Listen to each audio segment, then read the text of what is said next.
És ez a másként élés az, amiről mindig beszélek, és ez a másként élés az tulajdonképpen, amiért ti eljöttetek erre az előadásra, hogy hát ha mondok valami érdekeset. És az érdekes az, hogy én azt mondom, hogy a mennyország itt van, köztünk. Csak mi a poklot látjuk, azt éljük. Pedig itt van. És ez mindenikünkben benne van. És mi ugyanúgy élhetnénk azt is, mint ahogy ezt éljük. És mivel mi nem azt választjuk, ezért azt éljük, amit választunk. Nekem az a véleményem, hogy mindent lehet másképp is csinálni. Mindent lehet úgy is csinálni, hogy az ember boldog legyen, és a környezete vele másként bánja. Úgyhogy a mennyországban élnek az emberek, illetve ott nem élnek emberek, azért van mennyország. Nem? Könnyű test nélkül mennyei módon viselkedni. De testben és a testnek, az embernek a tulajdonságaival, ugye elsősorban az önzésünkkel, meg a birtoklási vágyunkkal nagyon nehéz mennyei módon élni. És pedig ez az élet olyan rövid, ha meggondolod, az évek úgy sorolnak el, hónapok semmik, az évek pedig elmúlnak, és az életnek vége. És mikor az életnek vége, akkor az emberek sírnak. Miért nem így, még miért nem úgy bántam vele, vagy éltem? Később. Temetőkben mindenhol ki van írva, nyugodjon békében. De az ember nem gondolja azt, hogy éljen békében. Csak a temetőben, majd a sírból. Én mindig, mikor a temetőben megyek, hát az nagyon ritkán van, mert én ritkán járok hazam, ahol a szüleim el vannak temetve, de mindig elgondolom, hogy ez a két ember, hogy szerette egymást, mennyit piszkálták egymást, mennyit vitatkoztak, veszekedtek, mindenféle nulla semmiségen, apróságon. És mindjárt ezt tesszük. Olyan dolgokon, amik megtörténtek. Érted? Mi mindig olyan dolgokon mérgelődünk, bosszankodunk, meg veszekszünk a társainkkal, amelyen nem lehet változtatni, mert az a múlt. Hogy ő mit mondott, vagy mit csinált, az már lejárt. Ez az idő vége. Ez már nem ebben a percben van, azt nem lehet már megelőzni, mert megtörtént. És ha meggondolod magadban, hogy te mindig csak azon bosszankodsz, amit nem lehet megváltoztatni, akkor meg kell állapítanod, hogy nem vagy normális. És mégis az emberek azt mondják, én nem vagyok normális. Én nem bosszankodom azon, amit nem lehet megváltoztatni. Én elfogadom, ahogy van. Ez a fő probléma. Akkor aztán valaki meghal, hát éljen békében.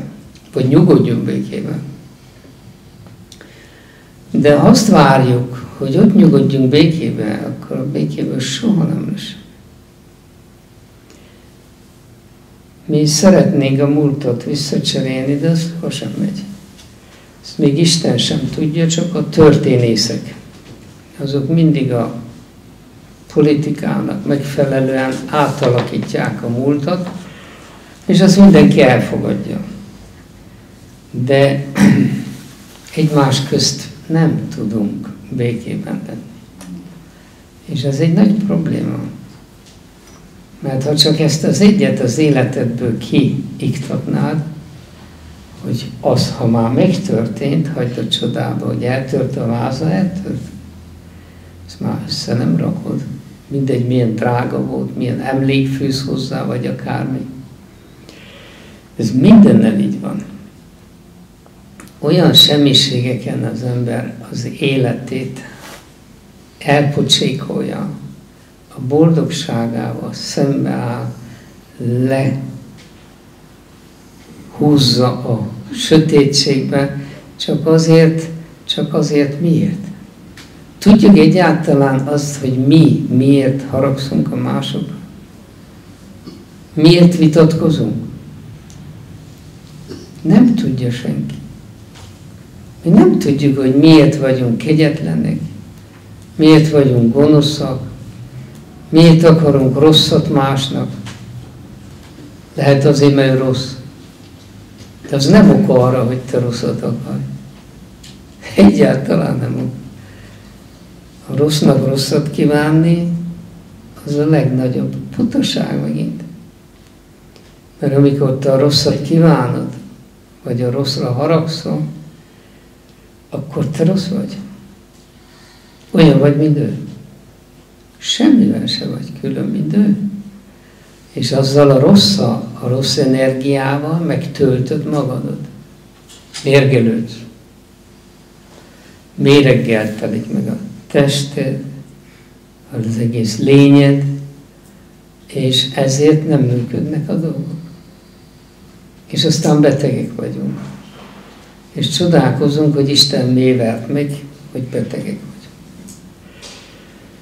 Az Isten, akiben én hiszek, az nem ver meg. Isten nem tudja, hogy kell megverni. Isten csak egyet tud, hogy kell megbocsátani. És hogy kell kegyelemmel elvenni az emberből a rosszat. De mi ráfogjuk Istenre.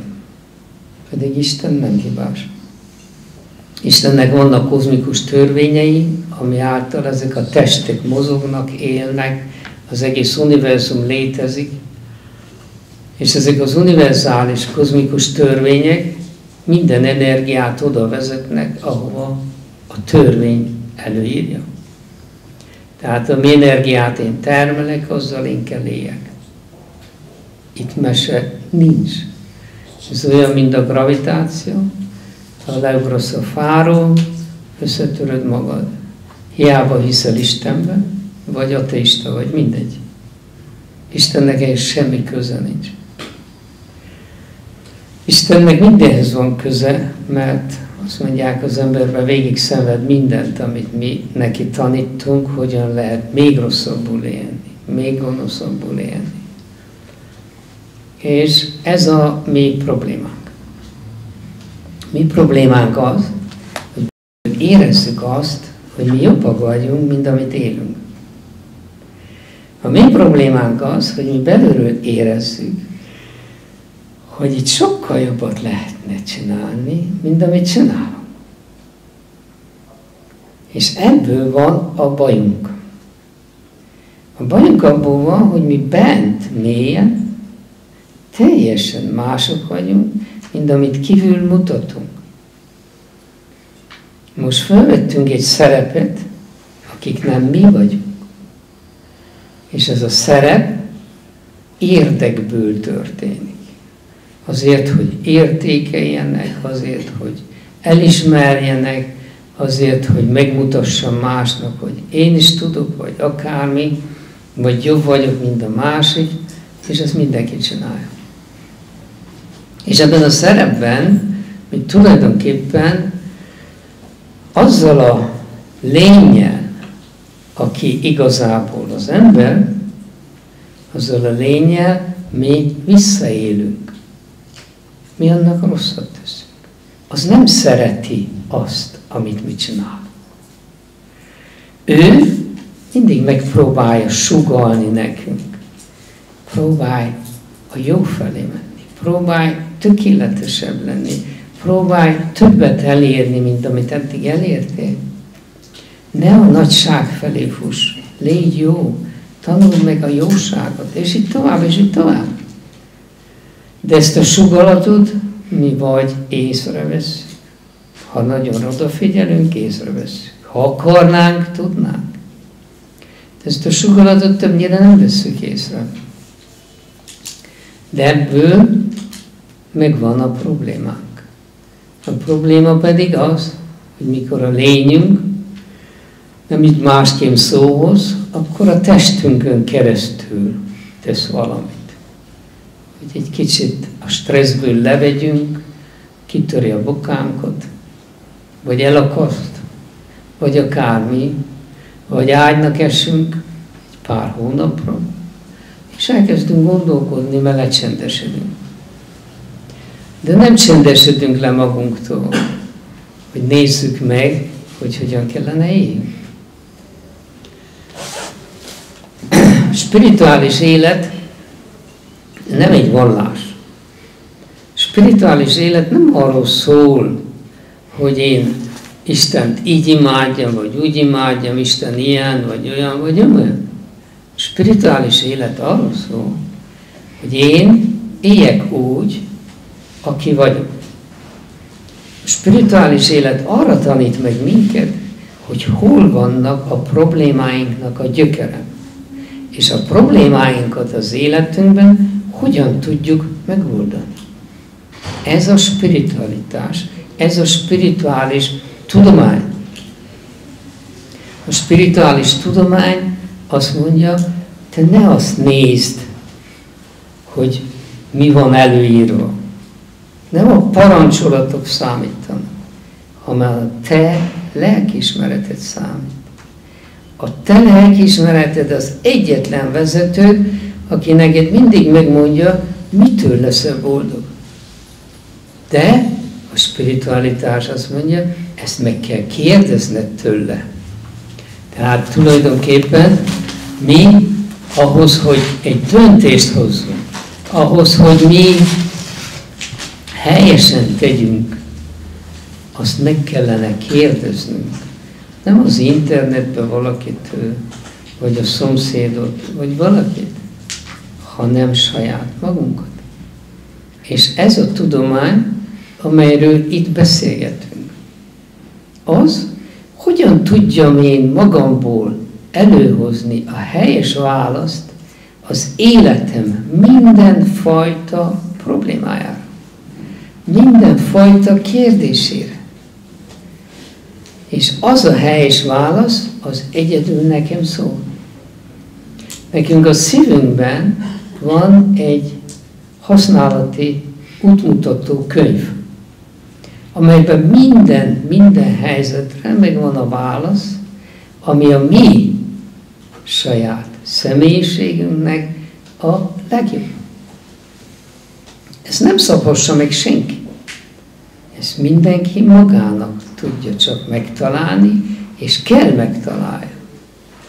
A spiritualitás ezért bizonyos eszközökhöz nyúl. Az egyik eszköz a csend. A csend tulajdonképpen az ember minden tudásának a rejtek helye. A csend az ember lényének a rejteke a szívében. A mi lelkünk csendben van, és a csendben éli, és tudomásul veszi, ami zöldséget mi ráakasztunk. Mindent. De ő csendben van. És ha mi elkezdünk csendben lenni, csak egy 5 percet, 10 percet, akkor rá fogsz jönni, hogy a csendben jönnek a felismerések. Minden jó dolog, minden bölcsesség a csendből született. Látjátok, az intuíció nem a hangból születik. Hiába tanulsz, hiába kutatsz, hiába dolgozol, abból nem jön eredmény. És akkor egyszer a semmiből itt van minden. Hát ahhoz, hogy mi egy tökéletesebb életet éljünk, és tudatosan tökéletesedjünk, nekünk kapcsolatot kell teremtenünk a csenddel. Annélkül nem működik semmi. Ez a legfőbb dolog. A legfőbb dolog, amely minket el tud vezetni a békéhez, a békén keresztül a boldogsághoz és mindenhez. És hogy a csendet tanuljuk, ahhoz időt kell szakítanunk. Nem kell sok idő, de rendszeresség kell, pontosság kell, és le kell ülni, csendben lenni. Amikor csendben vagyunk, és úgy elcsendesedünk, magunkban merülünk, hogy nem is pörögnek a gondolatok, egészen lazák vagyunk, ezt úgy hívják, hogy meditáció. A meditáció nem más, mint egy technika arra, hogy megtanuljuk uralni a dinnyét, a hangos agyunkat.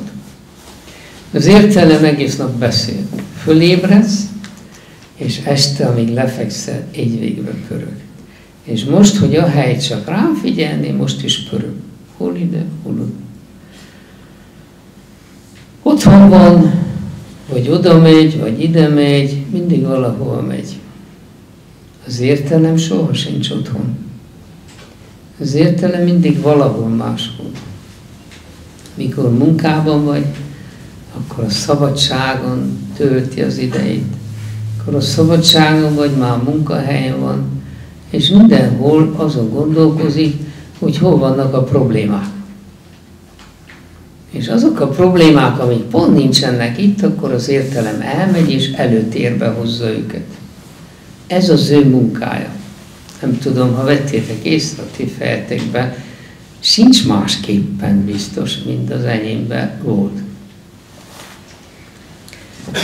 Ezért nekünk valamikor meg kell tanulnunk egy dolgot, hogy az értelem az nem egy automatizmus. Az értelem nem olyan, mint a szívdobogás.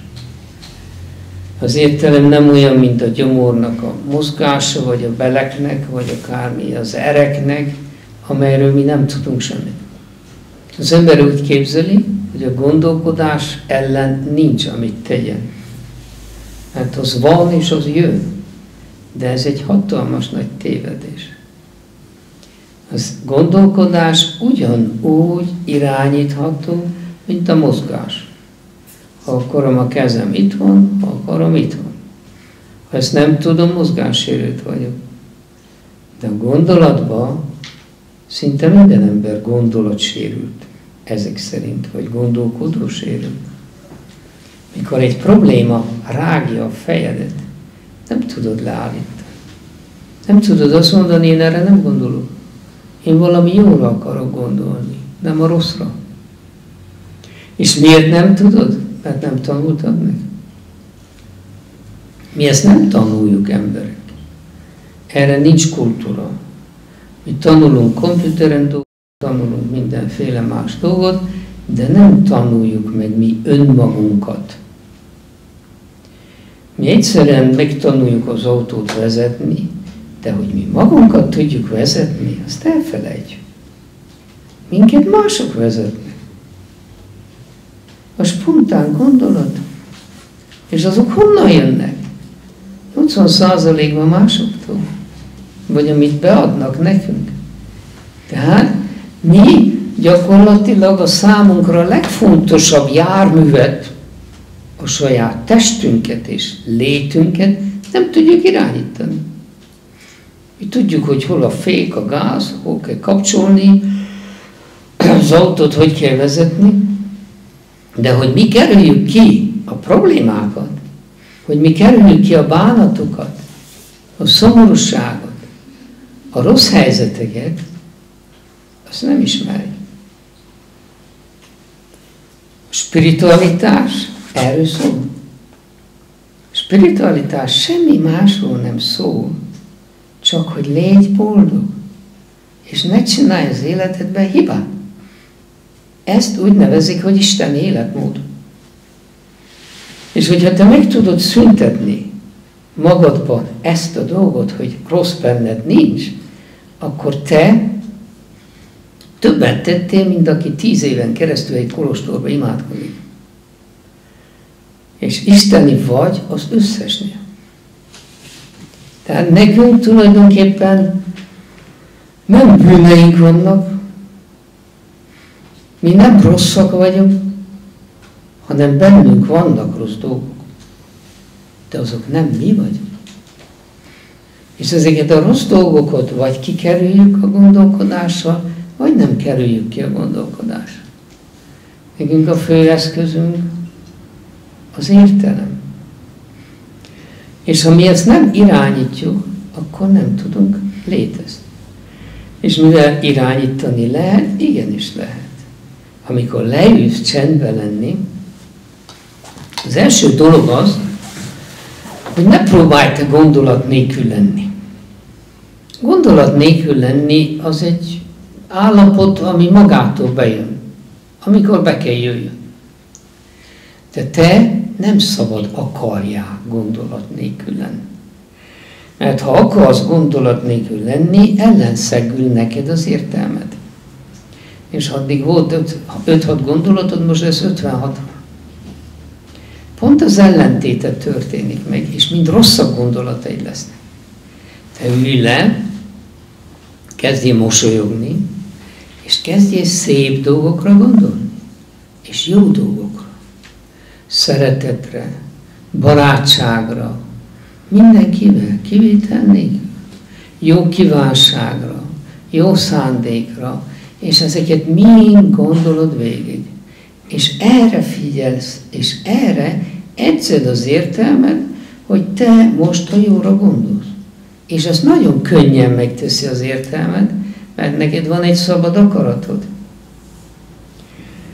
És bármilyen gondolat egyéb bejön, mindent kiszállsz. Te csak a jóval foglalkozz. Mi a jóság, mi a tökéletesség. Ha hiszel Istenbe, akkor Istenre gondolj, az isteni szeretetre, vagy a tökéletes szeretetre.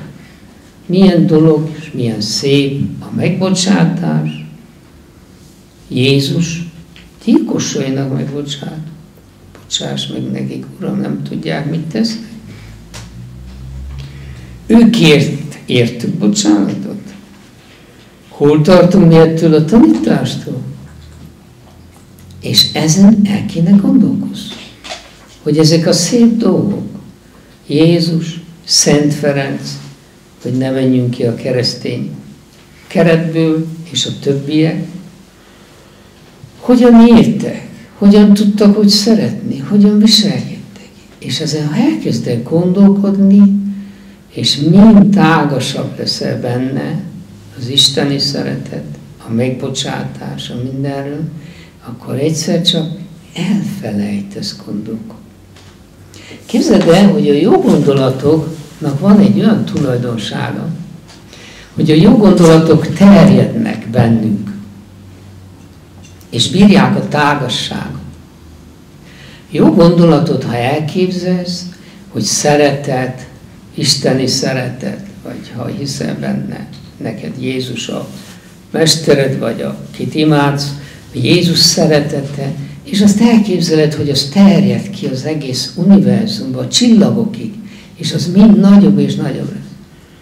Ha jön egy rossz gondolatod, tedd ugyanezt vele. És nézd meg, hogy eltűnik. A rossz képtelen kiterjedni. Ez egy valóság. És ezt kipróbálhatod bármikor. A rossz nem tud terjedni és tágulni. Csak a jó képes arra, hogy táguljon és terjedjen. Tehát, ha mi a csendet úgy kezdjük tanulni, hogy a jó gondolatoknak adjuk magunkat, hogy veszünk egy olyan könyvet, amelyikben minden szép jó gondolatok vannak, meditációk minden napra, mint a szép virágok, vagy a másikok, vagy akár, ahol csak a béke, a szeretetről, és azokat kezded emészteni és gondolkodni. Ez elég. Nem kell te avval törődj, hogy én hogy tudok gondolat nélkül lenni, meg milyen alfa, meg beta szinten vagyok, vagy mit tudom, hol vagyok. kérdezik tőlem, hogy te milyen alfa szinten vagy? Hát mondom, én nekem fogalmam nincs. Én még nem voltam semmilyen alfában. Én nem értek ezekhez. Én csak ahhoz értek, hogy jobban váljak. És nézd meg, hogy a jó gondolatokkal te magadnak egy belső tágasságra tudsz feltenni.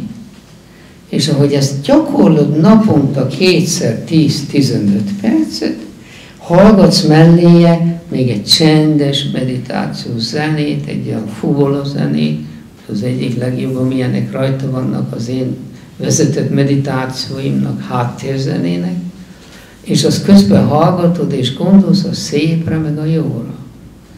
Eltelik egy pár hét, és egyszer csak elfelejted magad.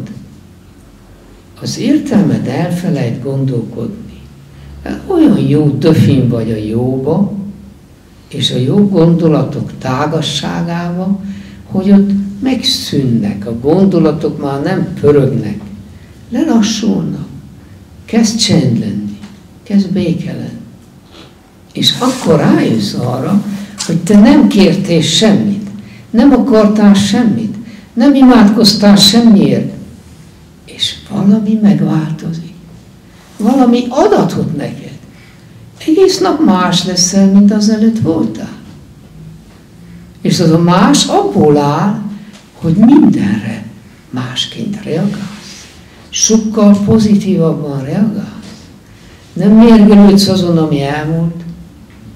Nem töröd a fejed és aggódsz azon, ami még nincs. Tehát ez a dolog csak, hogy elkezdünk a jó irányába menni, a gondolatvilágunkkal, megváltoztatja az életünket.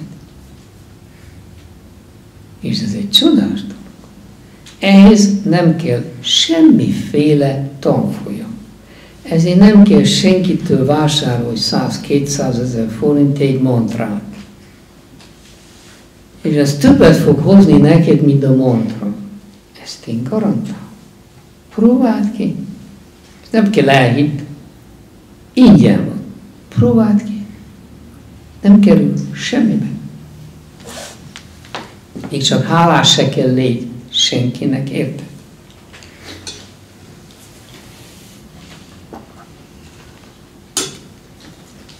Spiritualitás nem vásárolható meg. A spiritualitás csak gyakorolható. A spiritualitás ingyen van, és csak ingyen lehet továbbadni. A spiritualitásért, ha pénzt kérnek, az nem spiritualitás. Tehát nekünk ahhoz, hogy megtanuljunk jobb életet élni, csak magunkkal kell foglalkozni.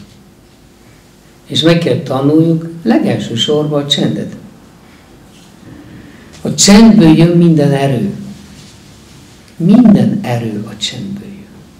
Az akarat erő az embernek, az, amely valamit végre is tud hajtani, az csak innen, a csendből, a szívből tud jönni. A többi olyan, mint az újévi fogadalmak. Mikor nagy hangon kiküldtölöd, hogy te mit fogsz csinálni, akkor minden erő szembeszáll veled. És nem fogod tudni megcsinálni még 3 napig sem. Ez így szokott végződni. Ezt mindenki tudja. Ez az emberi akaraterő innen. Az értelemből nincs sok jó, amit elvárják. Ez az igazság. Minden jó dolog a szívben van, ha nem vetted volna észre még eddig életedben.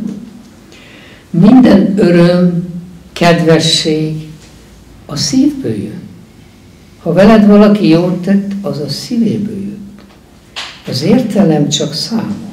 2x2 4, amit adtál, azt kapsz, és szemed szemért, fogad fogért. Ez az értelem ketrecem.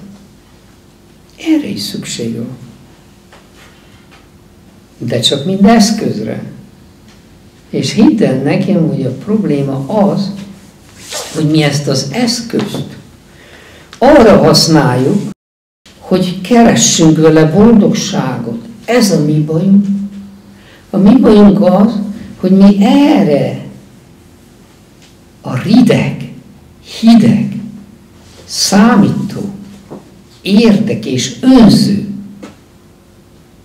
értelemre rábízzuk az életünket, csak úgy vakul. Itt a baj. Ha elkezded csendbe lenni, akkor kialakul egy érdekes kapcsolat az értelem és a csend háza a szív között. Ez nem is egy ház, az egy palota, olyan nagyot bent. És ha ez az kapcsolat kialakul, akkor a szív bele fog szólni az életedbe, és bele tud szólni az életedbe. De amíg ezt a kapcsolatot nem hozod létre, ameddig nincs köztük egy vezeték, addig innen ő sugal, de nem jut ide fel, mert ez hangosabb. A gondolatok hangosak, az érzések halkak, csendben vannak, csendben suttognak. Az érzéseid azok olyanok, az ember azokat magába is folytja legtöbbször, buta módon, és amiatt szenved. És az érzés, amitől boldog kéne legyél, attól sokszor szenvedsz. Az egyik ilyen, a legismertebb az emberi szeretet. Mert ott fennakad ilyenen meg mindenféle dolog. De ezeket mi nem használjuk. Nyitott szívvel. Ez a probléma. Ezeket mi mindig odaállunk és meggondoljuk. És bekavar nekünk mindenbe a büszkeség. Innen a fejünkből. Vajon mit gondol rólam, ha ezt őszintén megmondom? Akkor inkább hallgatok, vagy egyebet mondok, ami még rosszabb. Míg a hallgatással meg lennénk, de mi mást mondunk, mint ami belül van. Tehát mi nem szabadna az életünket rábízzuk csak a igazságtevő értelem. Mi úgy eladtuk magunkat az értelemnek, hogy mi azt képzeljük buta módon, hogy mi az igazságért kell küzdjünk. De ezen a földön igazság nincs. Ha nem vetted volna még észre, akkor most halld meg tőlem. Nincs. És egyelőre nem is úgy néz ki, hogy az kialakulóban lenne. Ha az igazságért harcolsz, akkor mindig csak boldogtalan vagy, háborúban néz, és mindig veszítesz. Addig, ameddig aztán te is megalkuszol, és átállsz a túlsó oldalra. Így jártam én az életemben olyan 30 éves koromban, 30 után, korai 30-asaimban, hogy eladtam magam azoknak, akiket utáltam. Úgyhogy én is gazember lettem. Mert úgy gondoltam, az a megoldás, ha már nem lehet igazságot élni, akkor abba kell jobb lenni a rosszban. Mint azok. De az ember olyankor szenved. És nem azt éli, aki ő. És ez teljesen logikus és normális, hogy ilyenkor előbb-utóbb mi betegek leszünk. És a betegség pedig egy következménye annak, amit az ember a gondolatvilágában, az érzésvilágában, az egész lelki világában átél, és rosszul él.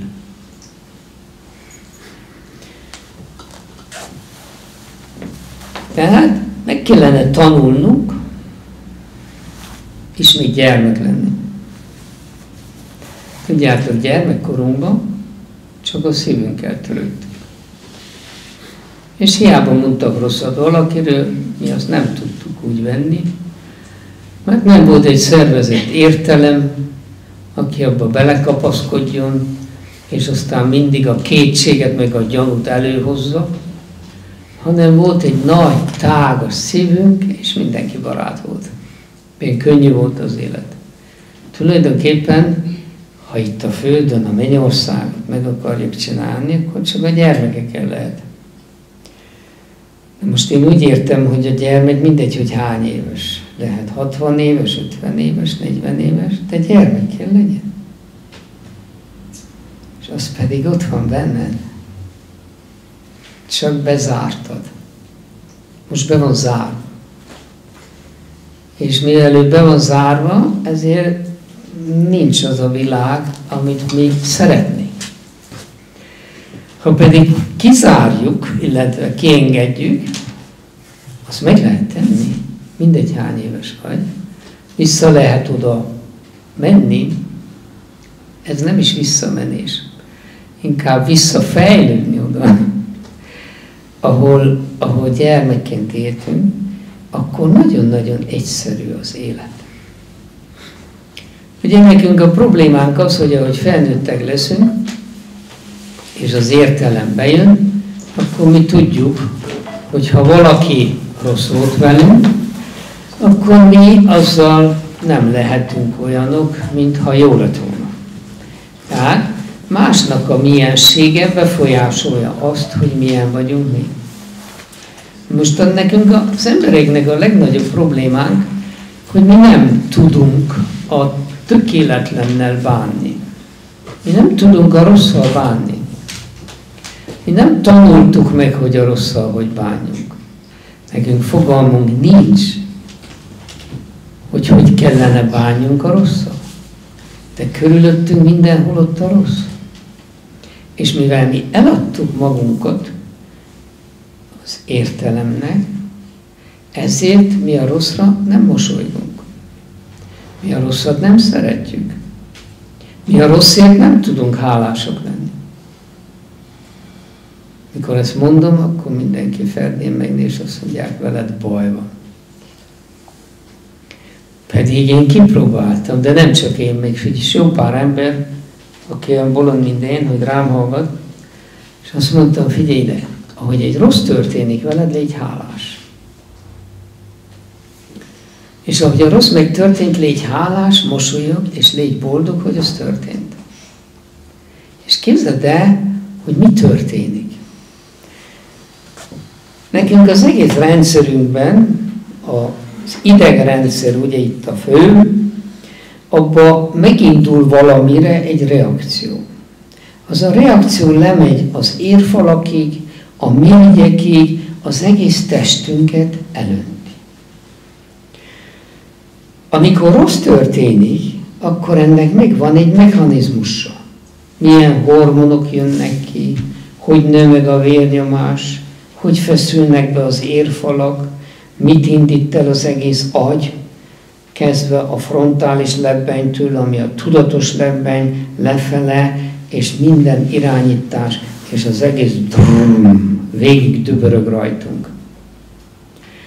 Amikor te megtörténik a rossz, és azt mondod, köszönöm szépen, akkor itt megáll az egész reakció, leblokkál, valamit nem értek. Hát a rossz, és köszönöm szépen, az nem passzol össze. Mert a köszönöm szépenre egy teljesen más reakció jár, mint a rosszra. Tehát én hogy játszom végig, kérdezi a dínye, ezt a rossz játékot, ha ez megköszöntem.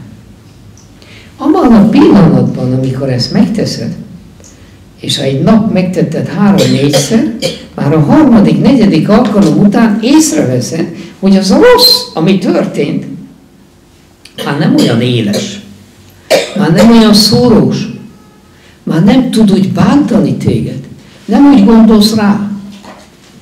Nem jött létre a folyamat benned.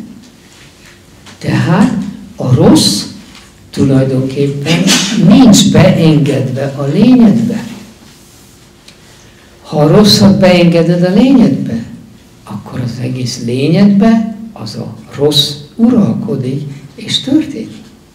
És egy ilyen egyszerű dologgal, hogy köszönöm szépen, vagy nagyon hálás vagyok és mosolygok. Lehet, hogy kell vegyél egy ceruzát és vetett ide a szádba. Ne kapcsolat, mert a tudósok kitalálták, hogy a mosolytól milyen csodálatos hormonális átalakulás jön létre a testbe. És azt is rájöttek, hogy ha valaki nem mosolyog, csak egy ceruzát hord a szájába, attól ugyanaz történik. Úgyhogy az irodában egész nap járt a ceruzával. Magadnak teszel jó, nem másnak. Mert magadnak azzal teszel jó, hogy ahogy ceruzával járkálsz, akkor benned jönnek a milyen hormonok. Az endorfinok, meg mindenféle örömhormonok, amelyek téged elárasztanak. Tehát most vagy azt teszed, hogy mikor rossz történik, egy ceruzát hordozol a zsebedbe, és gyorsan bedugod, vagy pedig egyszerűen hálás vagy. Ez az egyik. A másik, amikor egy rossz ember van, mi megtanultuk, hogy a rossz emberre ugye jön a gyanú, a kétség, a minden, mi tudjuk, hogy ez rossz, a szándéka rossz, a minden rossz. Mi az első, amit érzel? A gyomrod körül egy feszültség. De ha te megtanulod azt, hogy azzal az emberrel, aki ilyen, és akivel kell találkoznod, te egy végben csak jót gondolsz róla.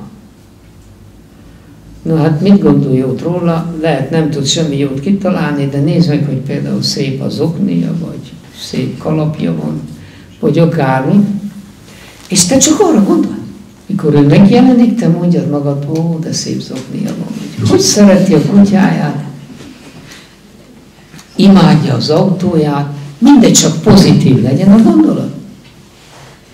És nézd meg, hogy nincs ereje többet annak az embernek rajtad. Semmi. Nulla. Nulla. Tudjátok, ti rengeteg könyvet olvastatok arról, hogy milyen ereje van a gondolatoknak. Jó, és ha gondolatok erejes, akkor a titok, a mindenféle könyv, nagy tudások, nagy elméletek. Az mind igaz, de egy sem mondja meg, mit csinál. Én megmondom, mit csinál, elmélet nélkül. Te gondolj arra, hogy jó. Te naponta kétszer ülne tanuld a csendet a jó gondolatokkal. Mikor kimész a házból, akkor mindenkinek kívánj valami jót. Mindegy, hogy milyen ember. Mindegy, hogy eddig ráköpött, vagy szidott, vagy mit csinál. Teljesen mindegy.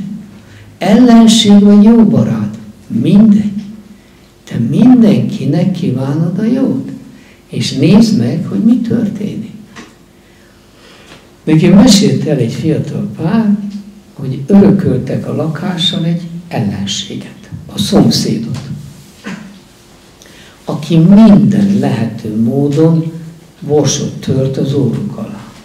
És ahogy elkezdték ezt gyakorolni, nem telt el 3 hét se, és a néni, hát már nem ülünk le együtt egy kávét meginni, kedves, el kéne beszélgessünk. Azt mondja, srác, így megálltam, néztem, ez most egy film, valóság, vagy ez a nő tényleg itt áll előttem. És nagy barátok lettek. Az a nő megváltozott. Mitől változott meg? A te gondolatodtól. Attól, hogy te mindig csak jót kívántál neki. Akkor is, mikor verte a falat a seprőnyelével, olyanokat csinálta ilyen, hogy zavarja ezek. Hihetetlen milyen gonoszságok. Ő csak jót kívánt. És azt mondta, Gunagr, én kitartok. 3 hét sem telt el, és elmesélte, hogy kibékve azóta aztán mindent rendez nekik, a postát, a mindent, ő lett a házi szolga. Na ezt gondold el. Reggel kimész, és elkezded ezt a játékot. És ne hagyd abba. Este hazamész, nézd meg a különbséget ma este, ha ezt végigcsináltad, és eddig, ahogy éltél. Este mindig fáradt voltál. annak vége, azt felejtsd el. Fáradtság a jó gondolatokkal nincs. Nem tud létrejönni. A fáradtságot mi magunk szerezzük magunknak. És amit még észreveszel, hogy boldog vagy. De valami olyan, hogy repesel, és nem is tudod, kitől el meg mit csinál. Az igazi örömnek nincs oka. Az igazi öröm belőlünk fakad. És a szívedet te nem tudod megnyitani magadnak, csak a jó gondolatokkal. És ha te mindenkinek kívántad a jót, akkor megváltozik az életed gyökeresen. Gyökeresen. Itt van a Sorsnavigátor című könyve, itt nincs, de ott az asztalon van. Nem. Abban van egy 7 hetes gyakorlat. 7 héten keresztül mit gyakorolj, hogy alakítsd át a dínyét. És nem telik el a 7 hét sem, és azt fogod észrevenni, hogy mindegy hová mész, mit rendezel, mit akarsz csinálni, mindenhol az ajtók nyílnak ki neked, és az emberek kedvesek. És olyan emberek is kedvesek, akik eddig nem voltak veled kedvesek. Miért? Mert bennünk van a mennyország, hogy térjek oda-vissza. Hidd el, hogy a jobb világ a földön meg van már születve. Benned van. Mindenikünkben bennünk van. És mi nem merjük kinyitani. Nekünk nincs meg a bátorságunk jónak lenni. Nem merünk. Mert mi lesz? Visszajönnek vele. Ilyen, meg olyan, meg a... Na és? Ha rossz vagy, mit csinálnak veled? Visszaágyúznak, és akkor lövitek egymást. Ha jó vagy, és jó maradsz, élhet vissza vele, nem tud. Képzeld el, hogy ez a valaki lény, aki bennünk lakik, aki csak a jóval lehet aktiválni, másként nem lehet őt aktiválni. Ez a lény, aki bennünk lakik, ez hatalommal rendelkezik. Hatalom. Minden, ami veled történik, ezt ő csinálja. Tudd meg, hogy az életedben minden, amire te azt mondod, hogy véletlen vagy szerencse, és a pehjéknek is egy jó része, mind tőle van. És ő rendezi. És amikor nem kapsz magyarázatot, hogy hogy volt ilyen szerencséd, akkor ő volt. Az vagyis te. Te magad. Csak az a részed, az a belső magasabb éned, akit te még nem ismersz. De a mi erőnk az végtelen. Csak mi nem tudjuk használni. Mert nem jutunk hozzá. Mert nem merünk jók lenni, nem merjük kinyitani. Mi nem azért kell a rosszal jól legyünk, hogy neki jót tegyünk. Mi nem azért kell a rosszat szeressük, mert Jézus megtanított rá. Szeress fele barátodat, mint önmagadat. Hol tartunk mi attól? Nem azért kell, mert benne a parancsolatban. Nem. Azért, mert neked szükséged van rá. Te magad igényled a szeretetet. Ha te nem szeretsz, akkor nincs benned szeretet. Ha te gyűlölsz, akkor benned rossz energia van, rossz hormonok vannak, rossz anyagcsere van. Te a betegség fele rohamosan mész. Itt mese nincs. Ti tudjátok azt, hogy szeretettel és elfogadással milyen komoly betegségeket meg lehet gyógyítani? Hát nem te, a benned lévő te. Azzal, hogy megnyitod. Kezd el szeretni. Mi meg kell tanuljuk elsősorban szeretni önmagunkat. Nekünk már ott vannak a problémáink. Mi nem szeretjük magunkat úgy, ahogy vagyunk, mert vagy ez van benne, vagy az van benne, vagy a család olyan, vagy akármi olyan, vagy akármi. Vagy olyan tettünk, ez megint a múlt, ami miatt bánkódunk. Mert ha bánkódunk, akkor jobb lesz. Meg tudjuk változtatni. Mi magunkat meg kell tanuljuk szeretni. Ahhoz, hogy magadat szeresd, el kell fogod magad. És ha megtanultad magadat szeretni, akkor te a szeretet vagy. Te nem kell senkinek mondjad, hogy szeretlek. Én rád nézek, és azt érzed, hogy én szeretlek téged. Érted? Mert bennem van, mert belőlem az jön ki. Én azért szeretek. Én nem azért szeretek, mert Jézus megmondta, vagy a mesterem, vagy van egy ilyen vallás. Ez nem. Én azért szeretek, mert nekem csak az jó, mert én abban érzem döfin magamat, érted? És ezért én szeretem azt is, aki nekem az ellenségem. És nem úgy azt hitt, hogy nincs nekem is ellenségem. Ó, de én szeretem őket. És hálás is vagyok nekik. Megmutatnak mindig egy új utat, hogy mi nem jó bennem. Az mindig vedd komolyra, ha ellenséged van. Az neked jót akar. Csak te nem jónak veszed.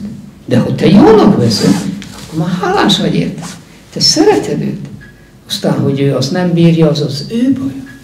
Az egyedül az ő baj, az már nem a te dolgod. Szeretni nem úgy kell, hogy én most szeretem. Hát nézd meg a szeretetedet. Igazából a szereteted ér valamit. Tudod a gyerekedet őszintén, tisztán, örömmel, minden probléma nélkül szeretni? Nem. Mert egy végbe félted. Mert félsz ezért, azért, amazért. Vagy elvársz tőle, és a gyermek szemtelen már nem úgy szereted. Ezek a dolgok nem befolyásolhatják azt, aki a szeretet. És aki a szeretet, az te kell légy. És ha te a szeretet vagy, akkor te egész biztos, hogy tudod, hogy a lényed rendezi a dolgokat, a magasabb én, és akkor te nem félted a gyermeket, hanem azt mondod, az történik, ami a legjobb. És érdekes módon az is történik mindig, ami a legjobb. Ki kell menni ebből a dzsungelből, az elvárásokból. Nézd meg, az anyaság a legnagyobb szeretet és önzetlen szolgálat. És hova jutsz vele? Mikor felnőtt gyermeked van, megette a fene az egész. Mert ahogy egy gyermek nő, már amikor Billire jön, megnő az elvárás. Hát inkább oda csináltál, oda vele, nem oda. És elkezdődik. A szeretet kezd hibákat kapni. Aztán megrepedezik. Aztán hát vannak gyűlöletek, amik ebből a szeretetből jönnek. És az így van egymással való viszonyunkban. Mert egymástól elvárjuk. Ha én őt szeretem, akkor legalább legyen ilyen, vagy olyan, vagy amolyan. De a szeretet egy más dolog. A szerelem megint egy más téma.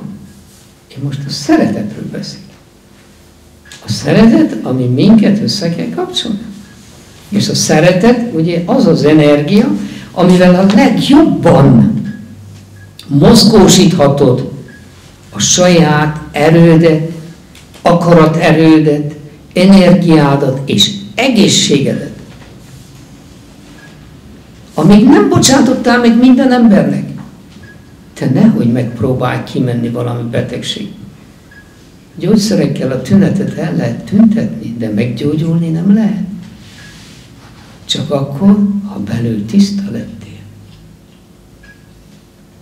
És szeretni tudsz. Ezért a múltat el kell felejteni. Minden reggel fölkelsz, menj a tükörhöz, nézd meg a csillagos szemeidet, és keresd meg magadba a gyermeket. Aki vidám, boldog voltál, és azokban a szemekben ott lesz a gyermek, és fogod érezni bent az örömet. És akkor húzd be a függönyt magad mögött, és azt mondod, ami tegnap volt, az nem létezik. Ami a tavaly volt, az számomra nincs. Én a ma vagyok. Én a jelen vagyok. Én a szeretet vagyok. Így kezd el minden napodat. És akkor nézd meg, hogy kívánjad minden embernek azt, amit te magadnak szeretnél. Boldogságot, egészséget, jó, kedvességet, és mindent adj ki magadból, és mindenkire. Az mindegy, hogy néz ki. Mi az értelmünkkel csak azt tudjuk látni, hogy más, mint én. És elítéljük. De ez egy akkora butaság. Te nem gondolod meg a következő dolgot. Ez egy hatalmas, legalább akkora butaság, mint a múlton mérgelőd. Az ítélkezés. Te veszed magadnak a jogot, hogy elfogadj olyan dolgot, ami neked jó, ami neked örömet gondol, amit te gondolsz, hogy az neked jó. Elutasíts olyan dolgot, amit te úgy gondolsz, hogy az neked nem jó. De aki mikor más ugyanezt csinálja, azt elítéled. Ő is azt csinálja.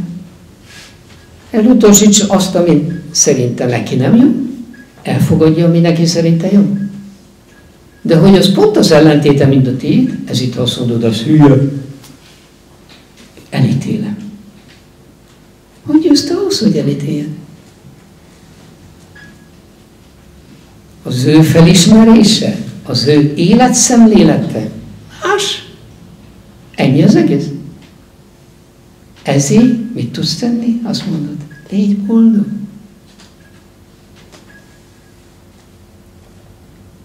Egész nap abban élünk, hogy ítélkezünk.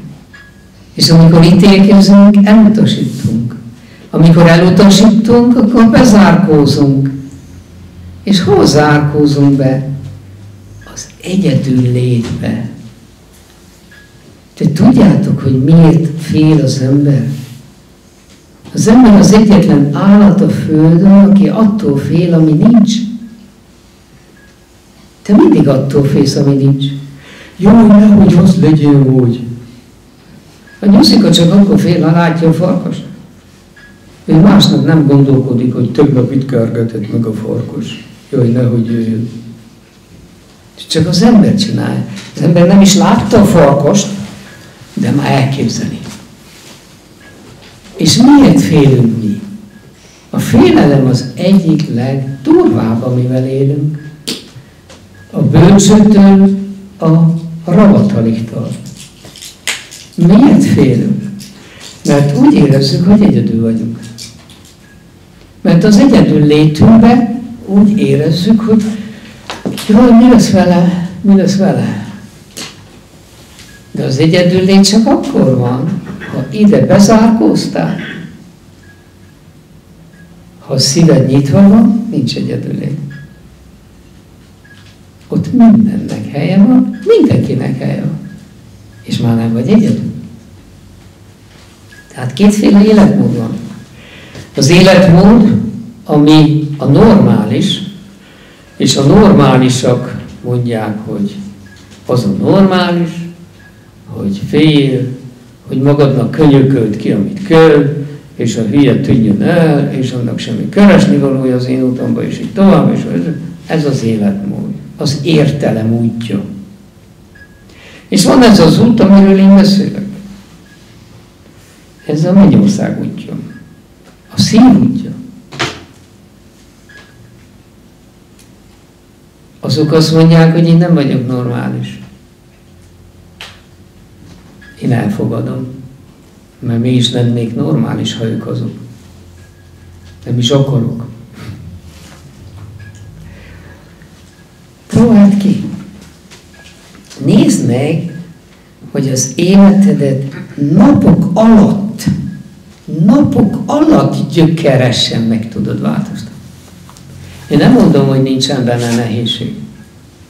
Vannak nehézségek. Ha elkezded ezt az életmódot, akkor az első szabály az, hogy tartsd a szádat. Nem mondd el senkinek, hogy te most miket gondolsz, mit beszélsz magadban, meg ilyeneket. És hogy mit akarsz elérni. Azt aztán semmiképp sem mond meg senki. Ha nem mondod el, akkor megmarad az erőd. Ha elmondod, akkor minden erő ellened fordul. És ki a legnagyobb ellenséged? Aki benned van. Az ellenségeid nem rajtad kívül vannak, az ellenségeid a testeden belül vannak. A te saját rossz tulajdonságaid. A te saját rossz tulajdonságaid nem te vagy. Azt tisztázzuk le. Minden embernek vannak jó és rossz tulajdonságai. Ha a rossz tulajdonságaim, amik nekem tömegével és ilyen méretekben voltak, ha az életem volna, akkor én ma nem állnék itt, és nem beszélném ezt. De az nem én. Az nem a te éned. A rossz tulajdonságai azok bizonyos erők, amelyek benned laknak, nálad vannak, mert jóba vagy velük, és elfogadod őket, és úgy is tekinted őket, mint házastársadot. Egy házban laktok. De ezeket ki lehet söpörni. De ha jár a szád, és büszke vagy, hogy te aztán most hogy megváltozol, akkor ezek erőre kapnak. És fölébrednek és támadnak. Azt mondják, fenét, mi innen nem költözünk ki. Inkább te költöz ki, hallj meg, de mi úgysem. És akkor jönnek a problémák, amivel szembe kell nézni. De hogyha az ember csak hallgat, és teszi ezt, akkor ezek az erők, a rossz tulajdonságai, ők nem vesznek minket komolyan. Ameddig valamit nem mondunk ki, addig ők azt hiszik, hogy az nem létező. Amit te csak gondolatban tartasz magadban, annak nincs hatása. Belül benned. Belül benned annak lesz hatása, amit kinyilvánítasz hang formájában. A hang mindig változást hoz létre.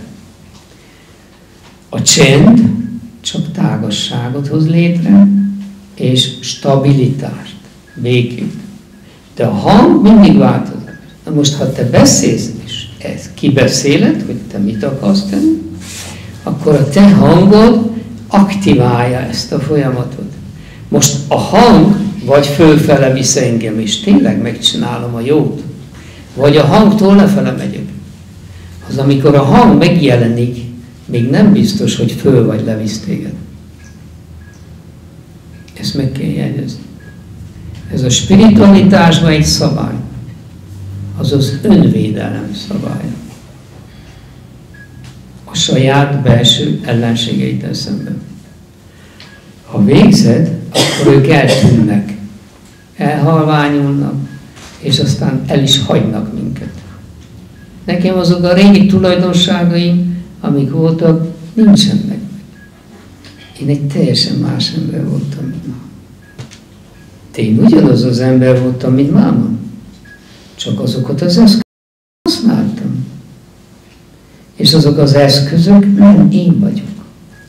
Ami benned rossz, ne vedd úgy, hogy ezt én nem tudom csinálni, mert én olyan vagyok, hogy te nem vagy olyan. Benned van egy olyan, az igaz, de az nem te vagy. Érted a különbséget és a lényeget? A különbség és a lényeg az, hogy te nem azonosulhatsz azzal, ami nem te vagy. És mi a jó vagyunk, mi nem a rossz vagyunk. Azt mondja egy vallás, hogy mi bűnnel születtünk. A rosszal születtünk. és ők felmentenek téged alulról. Marhaság. Az ember a jóval születik, és csak a jó van benne. És aztán rád rakják a rosszat, és fölveszed a rosszat, és azonosulsz vele. És azt mondod, én rossz vagyok. Én beszéltem emberekkel börtönben erről. És legtöbb tudja, hogy nem ő a rossz. Képzeld el. Legtöbbjük tudja, hogy nem ő az, aki azt megcsinált. Tehát nem azonosul azzal a dologgal. Nem is hinni, de én is csodálkoztam. És ez egy magas tudati dolgot jelent. És rájönnek ott a börtönbe. Miért? Mert csendbe ülnek sokat. Sokat. Kényszerülve vannak csendben. És jönnek a felismerések. És ez a helyzet mindjárt. Tehát te ne vedd azt, hogy a te tulajdonságod te vagy. Benned van egy olyan. Aztán, hogy az meddig lesz benned, az egy más kérdés. De te most elfordulsz a jó fele. És csak a jót követed. Szabad akarattal ki tudod választani a gondolatodat. Leszállsz a buszról, körbenézel, esik az eső. Akkor azt mondod, milyen jól érzem magam. Egészséges vagyok. Lábaim, kezeim mozognak.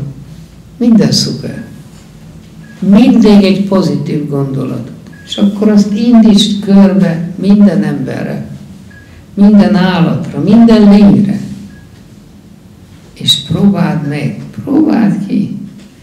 És nézd meg, hogy hogy működik. És hihetetlen, hogy mit tud létrehozni. Ebben az új könyvemben, Sorsnavigátor 2 a címe, ebben vannak gyakorlatok, és főleg a munkahelyi témákkal és problémákkal kapcsolatban. Mit képzelj el, ha téged piszkálnak, ha kritizálnak, ha bírálnak igazságtalanul, vagy akárhogy, vagy ha pletykálnak, vagy bármiféle dolog, ha téged támad. Mit képzelj el, és az mivel jár? És hogy tudja abból kimenni, hogy az neked ne ártson, és te megmaradj boldog. És olyan érdekes dolog, és ott is az a szabály, hogy ezt nem tudhassa meg más, hogy te mire gondolsz. Mert csak akkor működik. Az egyik ilyen például, hogyha valaki téged mint piszkál és kritizál, és egy olyan helyzetben vagy, elképzeled, hogy ez a másik egy szúnyog, vagy egy féreg. És el is képzelsz a feje alá egy szúnyogtestet. Te pedig egy elefánt vagy. És semmi más nem képzelsz el, te vagy az elefánt, ő meg a szúnyog. A többit nem kell elképzelni. A többi adott tény. Az zümmöghet, szúrhat, akármit csinál. Az elefánton nehéz átdöfni egy szúnyognak, illetve lehetetlen. És nézzek, hogy érdekes módon ez az elképzelés téged megvéd a továbbiakban mindent. És minden nap megvéd. Mindaddig, amíg nem jár el a szád. Ha a szád eljárt, hogy te ezt használod, lehet ő is használja. Az az ő baja. De ezt elmondani nem lehet. Tehát ezeket a dolgokat, amit te a jó fele gyakorolsz, és a magad hasznára fordítasz, az a te privát titkod, és a te ügyed. És csodásan működnek. Ezek a dolgok mind működnek. Hogy a másik emberre hogy viszonyul, hogy gondolj, hogy érez, hogy szeresd, hogy ezért, és akkor is, ha így van. Na most, ha te vagy az, aki pletykálsz, az is le van írva, hogy hova vezet, meg mivel jár. Tehát ezek a dolgok nagyon érdekesek, mert munkahelyen sok problémájuk van az embereknek, és ugye az életünk nagy részét ezt teszi ki. és valahogy próbáljuk elválasztani magunktól a munkahelyet, a privát létünktől, hogy mentsük, ami menthető, de nem ez a cél. A cél az, hogy mi boldogok legyünk, és nem félboldogok, mert olyan nincs. A boldogság egy egészség, másképp nincs boldogság. Úgyhogy ezeket a dolgokat, ha az ember elkezdi gyakorolni, akkor rájön arra, hogy mi az, amiről beszélnek, hogy a gondolatok ereje. Mi az, amiről beszélnek, hogy az embernek a belső ereje? A belső erő az egy olyan hatalmas dolog, hogy azt el nem tudjuk mi képzelni. A belső erő egy olyan erő, hogy te csak gondolatban valakire gondoltál, ha már kezd el megtisztulni, ha már szeretet vagy, csak gondoltál valamit, és megjelenik, és mondja, amit te gondoltál. Kezedet sem emeled fel, nem is telefonálsz, nem is mondasz semmit. Mondja, amit te akartál, és elmondja nagy boldogan, hogy ő ezt gondolta, te csak annyit mondasz, jaj, milyen hálás vagyok, hogy ez szuper, csodálatos. És ez mind a te belső erőd. Ez pedig egyedül rajtad múlik, hogy használod, vagy téged kihasználnak. Úgy ész, ahogy te akarsz. Ha akarsz, szolga vagy, ha akarsz, te vagy az Úr. Ezt minden próféta megtanította. Csak mi valahogy nem hittük el, nem jöttünk rá, hogy Jézus, amiről prédikál, és Jézusnak a beszéde is, amit mond, az azért van, hogy mi olyanok legyünk, mint ők. Igaz, hogy szinte mindenikben elmondja, én nem akarom a rosszat, én azt akarom, hogy olyanok legyetek, mint én. Még akkor se jövünk rá, hogy ez a mi érdekünk. A mi érdekünk, hogy a rosszat tanuljuk meg, kedvesen fogadni, vagy szeretni is. De legalább semleges lenni vele az első lépésnek. Tudjátok, a rossz mögött ott a jó. És ahogy bennünk van a jó, bennük is bennük a jó. Nincs különbség. Ebből az egy szempontból az emberek közt nincs különbség. Egyébként az emberek nem egyformák. Az csak mese. Csak a politikusok mondják, mikor az az érdekük. Az emberek nem egyformák. De ott belül, a tüskén túl egyformák. A rózsa egy tüskés, nézd meg. Itt a rózsa. Nem foghatod akárhol meg, mert szúr. De ha te csak azt nézed, jó, ez egy tüskés valami. Nem azt nézed, hogy de szép rózsa. Milyen illata van. Na nézd meg ezt is a tüskés emberekben. Olyan tüskét raknak magukra, hogy nem igaz. Mindenhol, ahol lehet, eresztik a rosszat. De belül gyengék. Belül sírnak. És ha szívükbe tudsz érezni, rájössz, hogy szerencsétlenek. Szerencsétlenek. Sajnálatra méltó. És ők azok, akik a legjobban igénylik, és meg is érdemlik, hogy szeressék őket. Másképp nincs esélyük megváltozni, és a tüskéjüket letörni. Na ez a helyzet. Mi valahol rá kell jöjjünk arra, hogy a világot mi olyanná tudjuk alakítani, amilyenné mi akarjuk. De az mind itt bent kezdődik. Itt bent. Jó, hogy innen le kell menjünk a szívbe, de ha itt nem tisztítjuk meg a helyet, és a gondolatok nincsenek a helyén, nem tud semmi jót csinálni. Nem létezik. Mi gondolkodó lények vagyunk. És ez a mi nagy előnyünk, és ez a mi legnagyobb átkunk. És az átokból áldás hozol ki, vagy az áldásból átkot, az egyedül rád van bízva. Senki más. Úgyhogy van egy jó világ, és azt hordozod magadba, Úgyhogy próbáld meg kinyitani. Úgyhogy a meditáció szó, az csak egy szó. A meditáció egy technika arra, hogy tudjak jó lenni. Hogyha csendet megtanuljam, de egyet tudjál meg. Az igazi meditáció nem az a reggeli 15-30 perc, és az este. Az igazi meditáció az, hogy 24 órán keresztül, vagyis a nap minden részében csak kedvesség, jó boldogság, szeretetteli, jó gondolataim legyenek az embertársaimmal szemben. Ez az igazi meditáció. A többit felejtsd el. Itt nem arról van szó, hogy szerezzél természet fölötti erőket. Szerezzél, de úgy, ahogy mondom, természet fölötti erőket megkapod, akkor, ha természetedet legyőzted. Hogy akarnak az emberek, gondold el, természet fölötti erőkhöz jutni, gyógyítani, meg minden, meg telepátia, meg mindenféle csodákat végrehajtani szeretnének, és akkor mennek tanfolyamokra, közben egymást szidják. És engedik, hogy a természetükben lévő nem jó dolgok uralják őket.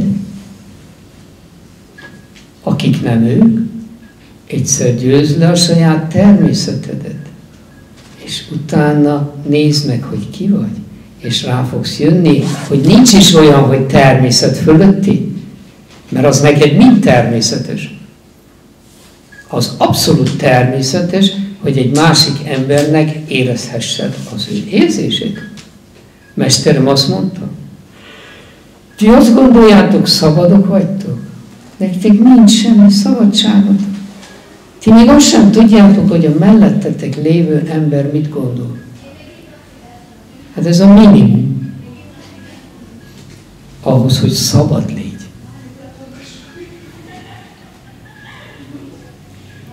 De ehhez le kell győzni a saját természetedet. Ezt nem lehet megvásárolni pénzé. Ne hidd ezt. Ne hagyd magad elcsábítani mindenféle ilyen módszerektől. Te menj a szívedbe, légy jó, légy jó, légy jó, légy jó, légy jó, mint halálig. Légy jó. És nézd meg az eredményt.